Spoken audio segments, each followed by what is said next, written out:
ராஜஸ்தானின் அந்த மண்ணில் இன்னும் எத்தனையோ மர்மங்கள் புதைந்து கிடக்கின்றன என்று சொல்வார்கள். ஆனால் அங்கிருக்கும் ஒரு கோட்டை மட்டும் அந்த மர்மங்களின் தலைநகரமாகவே திகழ்கிறது. அதுதான் பான்கர் கோட்டை. உலகிலேயே திகிலூட்டும் இடங்களின் பட்டியலில் இதற்கு 3வது இடம். இந்தியாவிலோ இதுதான் முதலிடம். பகல் நேரங்களில் வரலாற்று சின்னத்தை பார்க்க போவதாக நினைத்து கொண்டு சுற்றுலா பயணிகள் அங்கு செல்வார்கள். ஆனால் மாலை நெருங்கும் வேளையில் அந்த கோட்டையை நிமிர்ந்து பார்க்க கூட உள்ளூர் மக்கள் அஞ்சுவார்கள். சூரியன் மறைந்த பிறகு உள்ளே பெண்களின் அலறல் சத்தமும் வினோதமான ஓசைகளும் கேட்பதாக இன்றும் நம்பப்படுகிறது. அப்படிப்பட்ட ஒரு இடத்திற்கு தான் மதன் சென்றான். அவன் அன்று தன் கண்ணெதிரே மரணம் நடனமாடுவதை கண்டான். இது மதனின் கதை. மதன் பயத்தை விற்கும் வியாபாரி. மதன் ஒரு 20 வயது இளைஞன். பான்கர் மற்றும் ஜெய்ப்பூர் சுற்றுவட்டார பகுதிகளில் டூரிஸ்ட் கைடாக வேலை பார்த்து வந்தான்.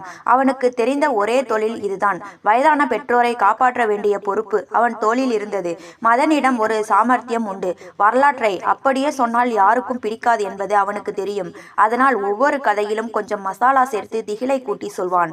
அந்த காலிக் அறையில் நள்ளிரவில் பேய்களின் சந்தை கூடும். அதிகாலையில் கோட்டைக்குள் இருந்து ஒரு பெண்ணின் மரண ஓலம் கேட்கும். இப்படி அவன் சொல்ல சொல்ல சுற்றுலா பயணிகள் பயந்து நடுங்குவார்கள். ஆனால் உள்ளுக்குள் மதன் சிரித்து கொள்வான். அவனுக்கு பேய்கள் மேல் நம்பிக்கை கிடையாது. அவன் பயத்தை வைத்து வியாபாரம் செய்து கொண்டிருந்தான். அன்று கோடை விடுமுறை காலம் என்பதால் கூட்டம் அலைமோதியது. மாலை 6 மணி நெருங்கி கொண்டிருந்தது. இந்திய தொல்பொருள் ஆய்வுத்துறை விதிமுறைப்படி மாலை 6 மணிக்கு மேல் யாரும் கோட்டைக்குள் இருக்கக்கூடாது. மதன் தன் பையை எடுத்துக்கொண்டு கிளம்ப தயாரானான். அப்போது ஒரு கல்லூரி மாணவர் கும்பல் அவனை அணுகியது. நீங்கள் தானே மதன்? உங்க ரீல்ஸ் எல்லாம் பார்த்திருக்கோம். எங்களை கொஞ்சம் உள்ளே கூட்டிட்டு போய் சுத்தி காட்டுங்களேன் என்றார்கள். மதன் மறுத்தான். தம்பி, 6 மணிக்கு மேல உள்ள போறது சட்டப்படி தப்பு. அதுவும் இல்லாம உள்ளே சில விசித்திரமான விஷயங்கள் நடக்கும் என்று பில்டப் கொடுத்தான். உங்களுக்கு இதுல எல்லாம் நம்பிக்கை இருக்கா மதன்? ப்ளீஸ், எங்களுக்கு நாளைக்கு லீவு கிடையாது. வேணும்னா எக்ஸ்ட்ரா பணம் தரோம் என்றார்கள் மாணவர்கள். பணம், இதுதான் மதனின் பலவீனம். அந்த ஆசை அவன் அறிவை மறைத்தது. சரி, சீக்கிரம் வந்துடணும் வாங்க என்று அவர்கள் அழைத்து கொண்டு மீண்டும் கோட்டைக்குள் நுழைந்தான். ஊரே கோட்டையை விட்டு வெளியேறி கொண்டிருக்க மதன் மட்டும் அந்த மாணவர்களுடன் இருளை நோக்கி போய்க் கொண்டிருந்தான். இங்கேதான் ராணி ரத்னாவதி சலங்கை கட்டி ஆடுவார். இங்கேதான் அந்த மந்திரவாதி தவம் இருந்தான் என மதன் தன் வழக்கமான பாணியில் கதைகளை அவிழ்த்து விட்டான். பேசிக்கொண்டே போகும்போது ஒரு மாணவன் கேட்டான், நிஜமாவே இங்கே பேய் இருக்கா மதன்? மதன் வழக்கம் போல சிரித்து கொண்டே, ஆமா தம்பி, அதோ அந்த இருட்டு அறையை பாருங்க, அங்கேதான் ஆவிகளின் கூட்டம் கூடும். சூரியன் உதிக்கிறதுக்கு முன்னாடி இங்கே ஒரு பயங்கரமான அலறல் சத்தம் கேட்கும். அதை கேட்டாலே ஊர்க்காரங்க நடுங்குவாங்க என்று மெருகேற்றினான். மதன் விளையாட்டாக சொன்ன அந்த வார்த்தைகள் அன்று அவனுக்கே வினையாக போகிறது என்று அவன் அப்போது உணரவில்லை. கோட்டையின் சுவர்கள் அவர்கள் பேச்சை கவனித்துக் கொண்டிருப்பது போல ஒரு நிசப்தம் அங்கே நிலவியது. திடீரென்று வீசிய காற்றில் ஒரு பெண்ணின் கொலுசு சத்தம் மெல்லியதாக கேட்டது. இருள் சூழ்ந்த அந்த பழைய கோட்டைக்குள் மதன் இப்போது தனித்து விடப்பட்டான். பாத்ரூம் போகிறோம் என்று சொல்லிவிட்டு சென்ற அந்த மாணவர்கள் 10 நிமிடம் ஆகியும் வரவில்லை. மதனுக்கு கோபம் தலைக்கேறியது. இந்த பசங்க என்னை ஏமாத்திட்டாங்களா, காசு தராமல் ஓடிட்டாங்களா என்று முணுமுணுத்தபடி கழிவறை பக்கம் சென்றான். அங்கே யாரும் இல்லை. அவர்கள் மதனுக்கு திருநாமம் சாத்திவிட்டு எஸ்கேப் ஆயிருந்தனர். ஆனால் மதனின் கோபம் சில நொடிகளிலேயே பயமாக மாறியது. பணத்தை விட பெரிய ஆபத்து அவன் முன்னால் இருந்தது. சூரியன் முழுமையாக மறைந்து விட்டது. பான்கர் கோட்டையின் ராட்சத இரும்பு கதவுகள் மூடப்பட்டிருந்தன. உள்ளே யாரும் இல்லை. வெளியே இருந்து யாராவது வந்து கதவை திறப்பார்கள் என்பதற்கும் வழியில்லை. அந்த நிசப்தத்தில் மதன் இத்தனை நாட்களாக பயத்தை ஊட்டுவதற்காக சொன்ன பொய் கதைகள் ஒவ்வொன்றாக அவன் நினைவுக்கு வந்து அவனை அச்சுறுத்தின. சுவர்களிலிருந்து யாரோ தன்னை உற்று பார்ப்பது போன்ற உணர்வு மதனுக்கு ஏற்பட்டது. அப்போது ஒரு மூடிய அறையிலிருந்து பெண்களின் சிரிப்பு சத்தமும் பேசும் குரல்களும் கேட்டன. அப்பாடா, யாரோ இருக்கிறார்கள் என்று நிம்மதியடைந்த மதன் அந்த அறையை நோக்கி ஓடினான். அறையின் வாசலில் ஒரு மெல்லிய திரை தொங்கிக் கொண்டிருந்தது. திரைக்கு பின்னால் மங்கலான வெளிச்சத்தில் சில பெண்கள் நடனம் ஆடுவதும் சிலர் பேசுவதும் ஒரு பெண் ஓவியம் வரைவதும் தெரிந்தது. யாராவது உதவி செய்யுங்களேன், நான் உள்ளே மாட்டிக்கொண்டேன் என்று சொல்லிக்கொண்டே மதன் திரையை விலக்கினான். அதிர்ச்சி, அங்கே ஒரு நபர் கூட இல்லை. கும்மிருட்டு மட்டுமே மிஞ்சி இருந்தது. சில நொடிகள் முன்பு கேட்ட சத்தங்கள் எங்கே போயின? மதன் உடல் நடுங்க தொடங்கியது. அந்த இடமே திடீரென ஐஸ்கட்டி போல குளிர்ந்தது. அங்கிருந்து தப்பித்தால் போதும் என்று மதன் ஓடி வந்தபோது வழியில் ஒரு பெண் தனியாக நிற்பதை கண்டான். அவள் சோகமாக அழுது கொண்டிருப்பது போல தெரிந்தது. யார் நீங்க என்று மதன் மெல்ல கேட்டான். அவள் மெதுவாக தலை நிமிர்ந்து மதனை பார்த்தாள். அவள் முகத்தில் ஒரு விகாரமான கோரமான புன்னகை மின்னியது. மதன் அலறி அடித்து கொண்டு ஓடினான். அவன் எங்கு ஓடினாலும் அந்த பெண் அவனை விடாமல் விடாமல் துரத்தினாள். ஒரு பெரிய சுவருக்கு பின்னால் ஒளிந்து கொண்டு மூச்சிறைக்க காத்திருந்தான். சற்று நேரம் கழித்து அவள் நடமாட்டம் இல்லாததை உறுதி செய்து கொண்டு வெளியே வந்தான். தூரத்தில் ஒரு சிறு வெளிச்சம் தெரிந்தது. ஒரு பெட்டிக்கடை இருப்பதை பார்த்த மதன் அங்கே ஒரு மனிதர் நின்றிருப்பதை கண்டு நிம்மதியடைந்தான். ஐயா, நான் இங்கே மாட்டிக்கொண்டேன். ஏதோ விசித்திரமான உருவங்கள் என்னை துரத்துது. நீங்களும் மாட்டிக்கிட்டீங்களா என்று பதற்றத்துடன் கேட்டான். அந்த நபர் மெதுவாக திரும்பி ஒரு பெண்ணின் குரலில் சொன்னார், நான் மாட்டிக்கொள்ளவில்லை. பல நூற்றாண்டுகளாக காத்து கொண்டிருக்கிறேன் விடுதலைக்காக. மதன் பார்த்தபோது அந்த நபரின் முகம் மெல்ல மாறி அவனை துரத்திய அந்த பேய் பெண்ணாக உருவெடுத்தது. மதனின் இதயம் ஒரு நிமிடம் நின்று துடித்தது. சுவர்களில் இருந்து கருகிய முகங்களும் உடைந்த கைகளுடனும் பல உருவங்கள் அவனை சூழ்ந்தன. தப்பிக்க வழியே இல்லாமல் மதன் அங்கிருந்த படிக்கட்டுகளில் உயிரை கையில் பிடித்து கொண்டு ஓடினான். ஒரு நிலையில் அந்த உருவங்கள் அவனை துரத்துவதை நிறுத்திவிட்டன. மதன் நிமிர்ந்து பார்த்தான். அவன் ஒரு அனுமன் கோவிலின் வாசலில் நின்றிருந்தான். ஆவிகளால் அந்த கோவிலின் எல்லைக்குள் நுழைய முடியவில்லை. அவை அனைத்தும் கீழே நின்றபடி மதனுக்காக காத்திருந்தன. அந்த பயத்திலேயே மதன் அங்கேயே மயங்கி விழுந்தான். மறுநாள் காலை சுற்றுலா பயணிகளின் சத்தத்தில் மதன் கண் விழித்தான். இரவெல்லாம் நடந்தது ஒரு கெட்ட கனவு என்று தன்னை தேற்றிக் கொண்டு அங்கிருந்து தப்பித்தோம் பிழைத்தோம் என்று வெளியேறினான். பான்கரின் சாபம் பின்னணி. இந்த கோட்டையின் பயங்கரத்திற்கு பின்னால் ஒரு வரலாறு உண்டு. 16ஆம் நூற்றாண்டில் மன்னர் பகவந்த் சிங் இந்த கோட்டையை கட்டிய போது அங்கிருந்த பாலுநாத் என்ற துறவி ஒரு நிபந்தனை விதித்தார். கோட்டையை கட்டுங்கள், ஆனால் அதன் நிழல் என் குடிசையின் மீது விழக்கூடாது. விழுந்தால் அந்த ராஜ்யமே அழிந்துவிடும். மன்னர் ஒத்துக்கொண்டார். ஆனால் பிற்காலத்தில் வந்த அஜய் சிங் கட்டிய மேல்தளத்தின் நிழல் துறவியின் குடிசையில் பட்டது. துறவியின் சாபத்தால் அந்த ஊரே அழிந்து போனது. மற்றொரு கதை ராணி ரத்னாவதி பற்றியது. அழகிய ராணியை காதலித்த ஒரு தந்திரவாதி அவளை அடைய வசிய மருந்து கலந்த அத்தரை அனுப்பினான். ராணி அதை உணர்ந்து பாட்டிலை உடைக்க அது ஒரு பாறையாக மாறி அந்த தந்திரவாதியை கொன்றது. சாகும்போது அவன் இட்ட சாபமே பான்கார் கோட்டையை பேய்களின் கூடாரமாக மாற்றியது. மதன் பான்கார் கோட்டையை விட்டு வெளியேறிய போது காலை வெயில் அவன் உடலை சுட்டது. ஆனால் அவன் உள்ளுக்குள் உறைந்து போயிருந்த அந்த நடுக்கம் மட்டும் குறையவே இல்லை. ஊரே பரபரப்பாக இருந்தது. புதிய சுற்றுலா பயணிகள் வர தொடங்கியிருந்தனர்.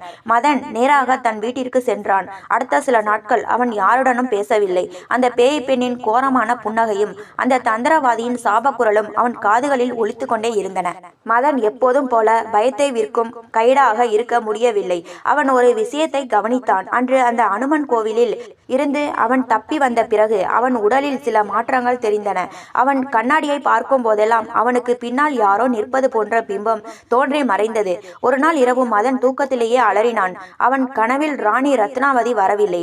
மாறாக அந்த தந்திரவாதி செங்குத்தாக நின்றிருந்த பாறையின் அடியில் நசுங்கி கிடப்பது போன்றும் அவன் கண்கள் மதனை பார்த்து உருட்டுவது போன்றும் தெரிந்தது. நீ பொய் சொன்னாய். பயத்தை வைத்து பணம் சம்பாதித்தாய். இப்போது அந்த பயமே உன்னை விழுங்கும். அந்த குரல் அவன் அறையெங்கும் எதிரொலித்தது.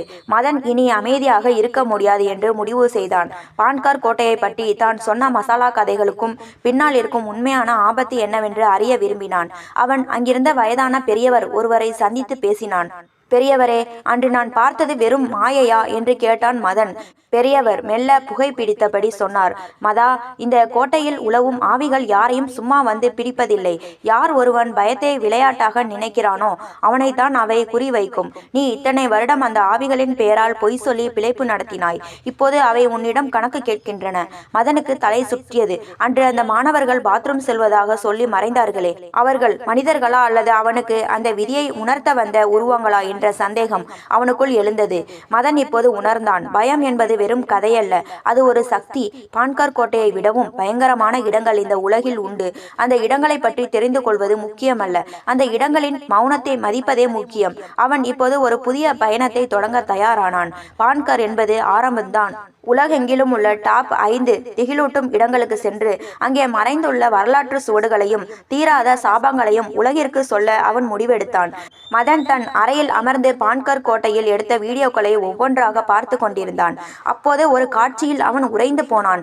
அன்று அவன் பார்த்த அந்த பேய் பெண் அவன் தெரியாமல் எடுத்த ஒரு செல்ஃபியின் பின்னணியில் மிக தெளிவாக தெரிந்தாள். ஆனால் அவளது முகம் ஒரு மனித முகமாக இல்லை. அது ஒரு கருகிய காகிதத்தை போல சுருங்கி போய் இருந்தது. இது வெறும் உள்ளூர் சாபம் மட்டுமல்ல. மதன் தனக்குள் முணுமுணுத்தான். அவன் தன் கேமராவையும் பையையும் எடுத்துக்கொண்டு கிளம்பினான். அவனது அடுத்த இலக்கு குல்தாரா, ராஜஸ்தானில் ஜெய்சல்மேர் அருகே இருக்கும் ஒரு பாழடைந்த கிராமம். பான்கர் கோட்டையை விடவும் குல்தாரா மதன் மீது ஒருவிதமான அழுத்தத்தை ஏற்படுத்தியது. கிபி 1825 ஒரு இரவு 84 கிராமங்களை சேர்ந்த மக்கள் அப்படியே மாயமாக மறைந்து போனார்கள். அவர்கள் எங்கு போனார்கள், எப்படி போனார்கள் என்பது இன்றும் ஒரு புரியாத புதிராகவே இருக்கிறது. மதன் கிராமத்தின் எல்லைக்குள் நுழைந்த போது மதியம் 2 மணி இருக்கும். ஆனால் அந்த இடமே ஒரு மயான அமைதியில் இருந்தது. அங்கிருந்த கற்கள் கூட ஏதோ ஒரு சோகத்தை சுமந்து நிற்பது போல அவனுக்கு தோன்றியது. மதன், இங்கேயும் உன் கைவரிசையை காட்டப் போகிறாயா என்று ஒரு குரல் கேட்டது. மதன் திடுக்கிட்டு திரும்பினான். அங்கே ஒரு முதியவர் அமர்ந்து ஒற்றை கண் கொண்டு மதனை பார்த்து கொண்டிருந்தார். இல்லை பெரியவரே, நான் உண்மையை தேடி வந்திருக்கிறேன் என்றான் மதன் பணிவாக. உண்மை என்பது கசப்பானது தம்பி. அன்று அந்த கிராமத்து மக்கள் தங்கள் மானத்தை காக்க இந்த இடத்தை விட்டு வெளியேறும் போது ஒரு சாபம் இட்டார்கள். இனி இங்கே எவனும் குடியிருக்க முடியாது என்பதே அது. அந்த சாபம் இன்னும் இந்த காற்றில் சுற்றி கொண்டிருக்கிறது என்றார் அவர். மதன் அந்த கிராமத்தில் இடிந்த வீடுகளுக்குள் தன் கேமராவோடு நுழைந்தான். ஒரு வீட்டின் சுவரில் ஏதோ ஒரு குறியீடு செதுக்கப்பட்டிருந்தது. அது பான்கார் கோட்டையில் அவன் பார்த்த அதே தந்திரவாதியின் முத்திரையைப் போலவே இருந்தது. அப்படியானால் இந்த பயங்கரங்களுக்கு பின்னால் ஏதோ ஒரு தொடர்பு இருக்கிறது. மதனின் இதயம் வேகமாக துடித்தது.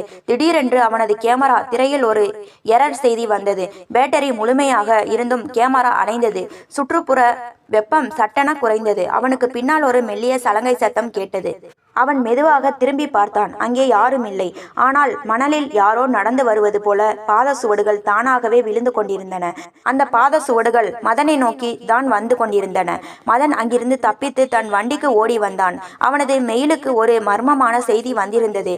அதில் எந்த பெயரும் இல்லை. ஆனால் ஒரு புகைப்படம் இருந்தது. அது ஜப்பானின் புகழ்பெற்ற அவோகிகாரா எனப்படும் தற்கொலை காட்டின் படம். அந்த படத்தின் ஓரத்தில் மதன் இப்போது கையில் வைத்திருக்கும் அதே தந்திரவாதியின் முத்திரை இருந்தது. மதனுக்கு இப்போது ஒன்று புரிந்தது. அவன் வெறும் ஒரு டூரிஸ்ட் கைடு அல்ல. அவன் ஏதோ ஒரு பெரிய வலைக்குள் சிக்க வைக்கப்பட்டிருக்கிறான். இந்த தந்திரவாதியின் முத்திரை ஏன் உலகெங்கிலும் உள்ள திகிலூட்டும் இடங்களில் காணப்படுகிறது? நான் ஜப்பானுக்கு செல்ல வேண்டும், மதன் உறுதியுடன் சொன்னான். மதனின் பயணம் இப்போது இந்தியாவை தாண்டி செல்கிறது. மதன் இப்போது ஜப்பானின் புகழ்பெற்ற அவோகிகாரா காட்டின் விளிம்பில் நின்று கொண்டிருந்தான். தற்கொலை காடு என்று அழைக்கப்படும் இந்த இடம் எரிமலை குழம்புகளால் உருவான பாறைகளையும் அடர்ந்த மரங்களையும் கொண்டது. இங்கே திசை காட்டிகள் கூட வேலை செய்யாது என்பார்கள். மதனின் கையில் இருந்த அந்த தந்திரவாதியின் முத்திரை பதித்த புகைப்படம் அவனை இங்கே வரவழைத்திருந்தது. காட்டிற்குள் நுழையும் போதே ஒரு கனத்த மௌனம் மதனை வரவேற்றது. மரங்கள் ஒன்றோடொன்று பின்னி பிணைந்து சூரிய வெளிச்சம் உள்ளே வராதபடி தடுத்திருந்தன. மதன் தன் கேமராவை ஆன் செய்ய முயன்றான். ஆனால் குல்தாராவில் நடந்தது போலவே இங்கேயும் கேமரா வேலை செய்யவில்லை. இங்கே தொழில்நுட்பம் தோற்று போகிறது. ஆனால் உணர்வுகள் கூர்மையடைகின்றன என்று மதன் தனக்குள் நினைத்து கொண்டான். அவன் காட்டின் ஆழத்திற்கு செல்ல செல்ல மரங்களில் கட்டப்பட்டிருந்த சில ரிப்பன்களையும் எச்சரிக்கை பலகைகளையும் பார்த்தான். திடீரென்று ஒரு மரத்தின் பின்னால் ஒரு நிழல் அசைவது தெரிந்தது. யார் அது? மதன் ஜப்பானிய மொழியில் தனக்கு தெரிந்த வார்த்தைகளை வைத்து வினவினான். மறுமுனை அமைதியாக இருந்தது. ஆனால் காற்றில் ஒரு விசித்திரமான மனம் வீசியது. இது இந்தியாவில் அவன் பார்த்த அதே அத்தர் மனம். மதன் அதிர்ச்சியில் உறைந்தான். ராஜஸ்தானின் அத்தர் மனம் ஜப்பான் காட்டுக்குள் எப்படி வர முடியும்? அவன் அந்த மனத்தை பின்தொடர்ந்து சென்றான். அங்கே ஒரு சிறிய குகை போன்ற அமைப்பு இருந்தது. அதன் சுவர்களில் யாரோ கரியால் சில ஓவியங்களை வரைந்திருந்தார்கள். அதில் ஒன்று ராணி ரத்னாவதியின் முகம். ஆனால் அந்த ஓவியத்தில் ராணி அழுது கொண்டிருப்பது போலவும் அவளுக்கு பின்னால் அதே சிதைந்த முகமுடைய தந்திரவாதி சிரிப்பது போலவும் வரையப்பட்டிருந்தது. மதனுக்கு இப்போது ஒரு உண்மை சுர்ரென தத்தது. அந்த தந்திரவாதி வெறும் ஒரு மனிதன் அல்ல. அவன் உலகெங்கிலும் உள்ள நெகட்டிவ் எனர்ஜி எனப்படும் தீய சக்திகளின் ஒரு வடிவம். திடீரென அந்த பெண் பான்கர் கோட்டையில் அவன் பார்த்த அதே சிதைந்த முகமுடைய பெண் ஒரு மரத்தின் கிளையில் தலைகீழாக தொங்குவதை கண்டான். அவளது கண்கள் சிவப்பாக மின்னின. அவள் மதனை பார்த்து ஜப்பானிய மொழியில் ஏதோ சொன்னாள். மதனுக்கு மொழி புரியாவிட்டாலும் அவளது குரல் அவனது மூளைக்குள் நேரடியாக தமிழ் மொழியில் ஒலித்தது. மதா, நீ எங்களை தேடி வரவில்லை. நாங்கள் தான் உன்னை இங்கே வரவழைத்தோம். பயத்தை விற்றவனுக்கு பயத்தையே பரிசாக தருவோம். மதன் அங்கிருந்து தப்பிக்க ஓடினான். ஓடும்போது ஒரு சிறிய நீரோடையில் அவன் முகம் தெரிந்தது. அவன் அலறினான். கண்ணாடியில் தெரிவது போல அந்த நீரில் அவனது முகம் தெரியவில்லை. மாறாக அந்த தந்திரவாதியின் முகம் மனிதனின் முகமாக மாறிக்கொண்டிருந்தது. மதன் தன் பையில் இருந்த அந்த அனுமன் கோவில் பிரசாதமான குங்குமத்தை எடுத்து தன் நெற்றியில் பூசிக்கொண்டான். ஒரு கணம் அந்த உருவங்கள் மறைந்தன. ஆனால் அவனது போன் இப்போது தானாகவே ஒளிரத் தொடங்கியது. அதில் ஒரு புதிய வீடியோ அப்லோட் ஆகியிருந்தது. மதனின் இறுதி பயணம் என்ற தலைப்பில் இருந்த அந்த வீடியோவில் மதன் ஜப்பான் காட்டுக்குள் தனியாக நின்று கொண்டு யாரிடமோ இல்லாத ஒரு நபரிடம் பேசிக் கொண்டிருப்பது போல பதிவாகியிருந்தது. மதன் இப்போது ஒரு மிகப்பெரிய உண்மையை புரிந்து கொண்டான். அவன் தேடுவது பேய்களை அல்ல, அவனுக்குள் இருக்கும் பயத்தை தான் அந்த தீய சக்திகள் அறுவடை செய்கின்றன. அவோகிகாரா காட்டின் அந்த நீரோடையில் தன் முகத்தை பார்த்த மதன் உறைந்து போனான். அவனது பிரதிபலிப்பில் தெரிந்தது அந்த தந்திரவாதியின் கோர முகம். நானாக இல்லையா, அல்லது நான் சொல்லிய பொய்களே என்னை விழுங்கிவிட்டதா? மதனின் உள்ளுக்குள் ஒரு பெரும் போர் வெடித்தது. அப்போது அந்த சிதைந்த முகமுடைய பெண் அவனது பின்னால் வந்து நின்றாள். மதா, பயம் என்பது ஒரு தொற்று நோய். நீ பான்கார் கோட்டையில் அதை விதைத்தாய். உலகெங்கும் உள்ள திகில் இடங்களுக்கு சென்று அதை பரப்பினாய். இப்போது நீயே அதன் மையப்புள்ளி ஆகிவிட்டாய் என்று கூறி விகாரமாக சிரித்தாள். மதன் கண்களை மூடிக்கொண்டு யோசித்தான். அந்த அனுமன் கோவில் பிரசாதம் அவன் நெற்றியில் இருந்ததால் அந்த தீய சக்திகளால் அவனை தீண்ட முடியவில்லை. ஆனால் அவன் உள்ளுக்குள் இருக்கும் பயமே அவர்களை அவனிடம் இருக்கிறது என்பதை உணர்ந்தான். அவன் மெதுவாக தன் பையிலிருந்து ஒரு சிறிய கண்ணாடியை எடுத்தான். அதை பார்த்து உறுதியாக சொன்னான், மக்களுக்கு பயத்தை காட்டி பிழைப்பு நடத்தியது என் தவறுதான். ஆனால் அந்த பயம் உண்மையானது அல்ல. அது வெறும் இருள். ஒளியை கண்டால் இருள் மறைந்துவிடும். அவன் உண்மையை பேசத் தொடங்கிய அந்த நொடி காட்டில் ஒரு பெரிய மாற்றம் நிகழ்ந்தது. அந்த தந்திரவாதியின் ஓவியங்கள் சுவர்களிலிருந்து மறையத் தொடங்கின. தலைகீழாக தொங்கிய அந்த பெண் புகையாக மாறி காட்டில் கரைந்தாள். நீரோடையில் தெரிந்த அந்த தந்திரவாதியின் பிம்பம் மறைந்து மீண்டும் மதனின் பழைய முகம் தெரிந்தது. மதனின் நெற்றியில் இருந்த குங்குமம் இப்போது பிரகாசமாக ஜொலித்தது. அந்த தந்திரவாதியின் முத்திரை பதித்த புகைப்படங்கள் தானாகவே தீப்பற்றி எரிந்தன. பயம் ஒரு வியாபாரம், ஆனால் அந்த வியாபாரத்திற்கு நான் இனி ஆள் இல்லை. இதுதான் மதன் அந்த வீடியோவில் சொன்ன கடைசி வாசகம். சில வாரங்களுக்கு பிறகு மதன் மீண்டும் ராஜஸ்தானுக்கு திரும்பினான். ஆனால் இப்போது அவன் கையில் ஹாரர் கேமரா இல்லை. அவன் பான்கார் கோட்டைக்கு சென்றான். அங்கே வந்த ஒரு சுற்றுலா பயணியிடம் சொன்னான், தம்பி, இங்கே பேய் இருக்கிறதா என்று கேட்காதீர்கள். இந்த பாறைகள் சுமந்து நிற்கும் வரலாற்றை கேளுங்கள். இந்த கோட்டை ஒரு கலைப்படைப்பு, பயத்திற்கான கூடம் அல்ல. மதன் இப்போது திகில் கைடு அல்ல, வரலாற்று வழிகாட்டி. அவன் இப்போது கதைகளில் மசாலா சேர்ப்பதில்லை, மாறாக உண்மையான வீரத்தையும் காதலையும் சொல்லத் தொடங்கினான். அன்று மாலை 6 மணி. பான்கார் கோட்டையின் கதவுகள் மூடப்பட்டன. மதன் அமைதியாக வெளியே வந்தான். அவன் பின்னால் அந்த பழைய உருவங்கள் தெரியவில்லை, மாறாக அங்கே ஒரு அமைதி நிலவியது. இந்த கதை எப்படி இருந்தது என்று உங்கள் கருத்துக்களை பதிவிடவும் மறந்துவிடாமல் லைக், ஷேர், சப்ஸ்கிரைப் பண்ணுங்க.